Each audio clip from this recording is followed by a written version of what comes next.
Hey, we're inside one of the most exquisite palaces in the entire world. They've obviously spared no expense. But what is it? Where is it? And how much does it cost? Welcome to the Presidential Palace of the Emirates, where Emirate leaders meet and host summits. For years, this was private, available only for politicians and leaders. But last year, they opened this to the public. This is the only palace open to the public in the Middle East. So for the first time ever, I thought I'd show it to you. Here, every door took 350 hours to make. It is carved by hand. Here, they have one of the largest domes in the world, 37 meters in diameter. And they also have one of the largest chandeliers in the world. This chandelier above me is so big there is room inside of it for people to do maintenance work. This chandelier right here is probably the biggest chandelier we've ever seen. I know I've ever seen in my entire life. I would love to have it as a gift in our home. We would have to restructure the house for it, but we would love to have it. But that's not going to be the case, so we'll just stand here and enjoy it. We can't afford this. Every room in this palace is different. For example, this is the book room, or better known as the House of Knowledge. It is a library full of books. Many of them are very rare and very old. Like this book, the Atlas manuscript on astronomy. It was written during the Arabs' golden age, when Arabs contributed to science, math, and astronomy, paving the way for the European Enlightenment. Yeah, they're leading stuff. They translated these books from the Greeks, who were real big into that, and then they got through, and then they gave it to the blacks, and then we turned it into astrology.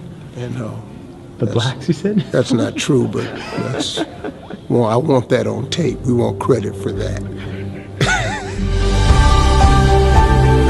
All right, this is a presidential gift room. What's inside are gifts from all around the world presented to all of the Emirati leaders, such as ancient wooden weapons like swords and daggers from Saudi Arabia, wooden elephant sculpture from South Africa, a golden horse from Turkmenistan, a jar that looks like the moon from the Republic of Korea, and a beautiful medal from France. This would be like beyond presidential for me. This would be, in the words of my friends back home, baller.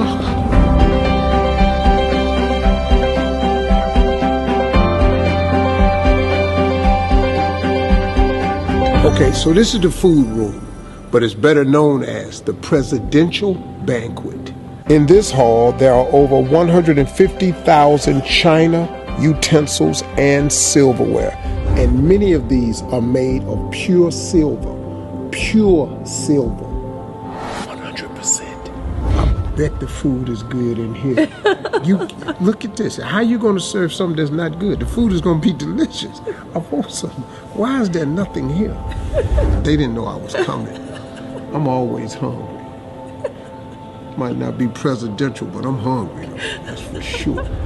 Usually 85% of the day. But I feel very baller sitting in this chair, I'll tell you that. Okay, so I know the question on your mind is probably, how much does all this cost? I did some digging, some looking into it, and here it is. A lot.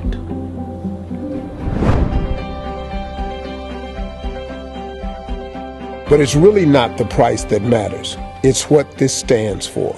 This is more than gold, more than silver. This is the history of the Arabs and Muslims. This is their culture, presented proudly and beautifully for the rest of the world to see.